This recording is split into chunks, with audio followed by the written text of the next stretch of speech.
पिछले पार्ट में हमने समझा कि कैंसर कैसे होता है, लेकिन आज का ये पार्ट और भी ज़्यादा ज़रूरी होने वाला है क्योंकि अब हम कैंसर के कुछ और टाइप्स के बारे में जानेंगे और ये भी जानेंगे कि कैंसर से बचाव कैसे किया जा सकता है। तो शुरू करते हैं कैंसर के कुछ और टाइप्स के साथ। तो दूसरा है स्क्यूमस कार्सिनोमा। ये स्क्यूमस सेल्स में होने वाला कार्सिनोमा है। स्क्यूमस सेल्स स्किन की मिडिल और आउटर लेयर बनाती हैं और ये कैंसर स्किन, माउथ, टंग, थ्रोट, फेस, लिप्स और ईयर जैसे बॉडी पार्ट को अफेक्ट करता है। तीसरा है बेजल सेल्स कार्सिनोमा।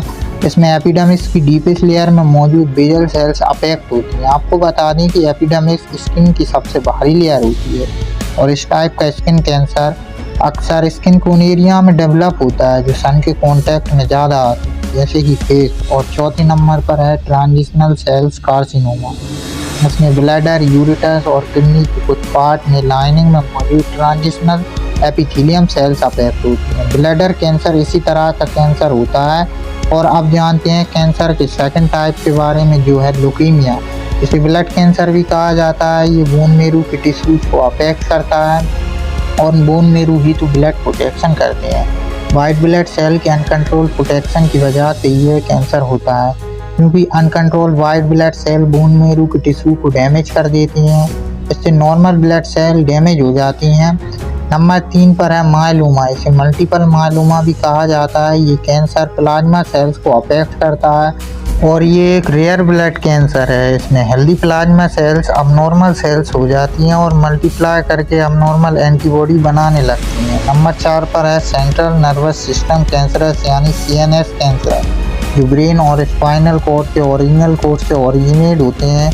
मेलिंगियोमस और प्राइमरी CNS लिम्फोमस इसी तरह के CNS कैंसर होते हैं। मेलिंगियोमस प्राइमरी ब्रेन ट्यूमर होते हैं और प्राइमरी CNS लिम्फोमस में ब्रेन या स्पाइनल कॉर्ड के लिम्फ टिश्यू में कैंसर सेल बन जाती हैं।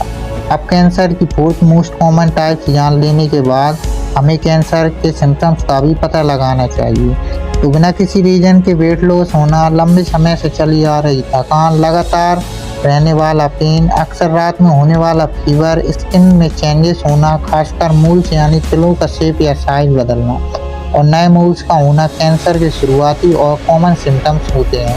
अगर इन्हें ट्रीट ना किया जाए तो कुछ सीरियस सिम्टम्स नज़र आने लगते हैं, जैसे आसानी से ब्लीडिंग होना, स्किन के नीचे ऐसी गांठें बन जाना जो आसानी से दूर ना हो, सांस लेने और निगलने में तकलीफ होना। इन सिम्टम्स के बेस पर ही कैंसर की डायग्नोसिस होता है। आइए इसके बारे में जानते हैं। डॉक्टर पेशेंट का फिजिकल एग्जामिनेशन करते हैं और सिम्टम्स के बारे में जानने के लिए फैमिली मेडिकल हिस्ट्री के बारे में जानते हैं और ज़रूरत के हिसाब से ब्लड टेस्ट, इमेजिंग टेस्ट और बायोप्सीज करते हैं। कैंसर डायग्नोस के लिए ब्लड टेस्ट कई तरह के होते हैं, जैसे complete blood count, tumour markers और blood protein test. Complete blood count blood cells को मेजर और काउंट करता है। ट्यूमर मार्कर टेस्ट के जरिए ऐसे सब्सटेंसेस का पता लगाया जाता है जो कैंसर सेल रिलीज करती हैं या फिर जो substances normal cell cancer cell के रिस्पॉन्स में रिलीज करती है। ब्लड प्रोटीन टेस्ट के जरिए इम्यूनोग्लोब्युलिन्स को मेजर किया जाता है। ये इम्यूनोग्लोब्युलिन्स प्रोटीन कैंसर को रिएक्ट करने के लिए इम्यून सिस्टम रिलीज करता है। इसी तरह इमेजिंग टेस्ट भी कई तरह के होते हैं, जैसे CT scan, x ray, fat scan, ultrasound, MRI। और अब जाने कैंसर डायग्नोस के तीसरे तरीके बायोप्सी के बारे में। तो बायोप्सी ऐसा प्रोसीजर होता है जिसमें बॉडी से सेल्स या टिश्यू का एक सैंपल लिया जाता है और उसे लेबोरेटरी में टेस्ट किया जाता है। ये भी कई तरह की हो सकती है, जैसे नीडल बायोप्सी जिससे थायराइड कैंसर और लिम्फ नोड कैंसर को डायग्नोस किया जाता है, और एंडोस्कोप बायोप्सी जिसमें एक एंडोस्कोप के जरिए बॉडी के अंदर देखा जाता है। इसके लिए स्किन में एक स्मॉल कट करके एक इंस्ट्रूमेंट इंसर्ट किया जाता है और एंडोस्कोप बायोप्सी एक फ्लेक्सिबल ट्यूब होती है जिसमें एक कैमरा लगा होता है और साथ में कटिंग टूल्स भी होता है जो सैंपल लेता है। डायग्नोस के बाद अब बारी आती है इलाज की। तो कैंसर के डिफरेंट टाइप्स और स्टेजेस को ट्रीट करने के लिए कई तरह के ट्रीटमेंट होते हैं, जिनमें से कॉमन कैंसर ट्रीटमेंट ये होते हैं। कीमोथेरेपी जो सबसे कॉमन कैंसर का इलाज है और इसमें पावरफुल ड्रग्स से कैंसर सेल्स को डिस्ट्रॉय किया जाता है। रेडिएशन थेरेपी में जब रेडिएशन की हाई डोसेज से कैंसर सेल को मारा जाता है तो वो रेडिएशन थेरेपी होती है। कई बार रेडिएशन थेरेपी और कीमोथेरेपी को कंबाइन करने की ज़रूरत पड़ती है। सर्जरी से ऐसे कैंसर ट्यूमर जो स्प्रेड नहीं हुए हों उन्हें सर्जरी से रिमूव किया जा सकता है। हार्मोन थेरेपी, इसमें कैंसर पैदा करने वाले हार्मोन्स को ब्लॉक करने के लिए हार्मोन थेरेपी दी जाती है। इन कैंसर ट्रीटमेंट के जरिए कैंसर सेल को डिस्ट्रॉय किया जाता है और इनके साइड इफ़ेक्ट को भी कम से कम रखने का एफर्ट डॉक्टर्स की टीम करती है। लेकिन फिर भी कैंसर के इलाज के साइड इफ़ेक्ट के रूप में एनीमिया, थकान, दर्द और वोमिटिंग की प्रॉब्लम हो सकती है।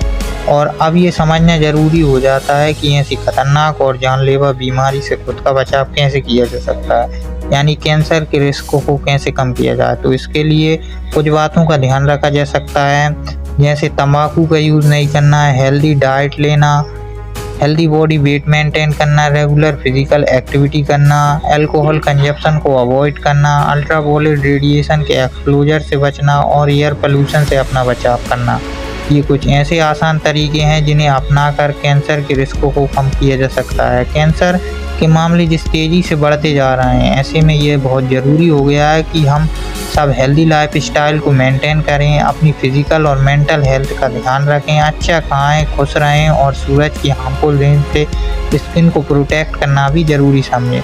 दोस्तों, ज़िंदगी बहुत कीमती है, अब इसे यूँ खतरे में डालना ठीक नहीं है, इसलिए बेवजह के स्ट्रेस और टेंशन को ज़िंदगी पर हावी मत होने दीजिए। हेल्दी आदतें रखिए और अपनी सेहत का पूरा ख्याल रखिए। और हाँ, बॉडी में किसी भी तरह के अबनॉर्मल चेंजेस नज़र आए तो बिना देर किए डॉक्टर से मिलें, क्योंकि जितना जल्दी बीमारी का पता लग जाता है उतना जल्दी उसका इलाज भी पॉसिबल हो जाता है और ट्रीटमेंट की सक्सेस रेट हाई रहती है।